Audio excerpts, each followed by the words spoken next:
You're gonna have a 3/4 inch difference based on, we're just here on the finishing stage of multiplex here in Coquitlam.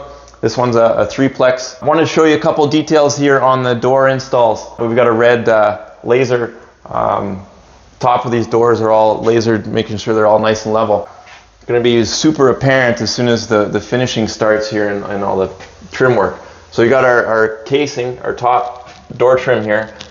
These ones are actually gonna end up touching each other here in the corner, and so that's critical where you want to have these lined up. Obviously, if you got one door out of whack, a 1/2 inch, these are going to be, a 1/2 inch up or down. It's going to look really goofy.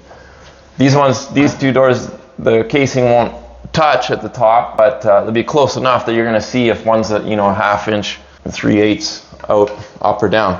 This one's in swing, and these other two are out swing, coming into the hallway here. Right, this one's closet, this one's closet. Right, so those two are swinging out, that one's swinging in. So what that means is the jamb, so you see here, this is the piece of a door jamb, right? So this is, you're gonna have a 3/4 inch difference based on which way that door is swinging. So you have to make sure this is lined up at the top. So this one's going into the bathroom, right? You see this is here. This one's gonna flip around here, so we gotta make sure this one's gonna be down. So what we've done then is this bathroom door is up a little bit when it's installed, and these other two are brought down a little bit, so that way this will match up.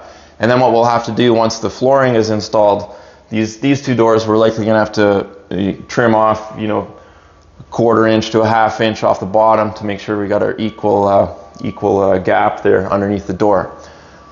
So that's it for now. You can couple details on the doors to watch out for.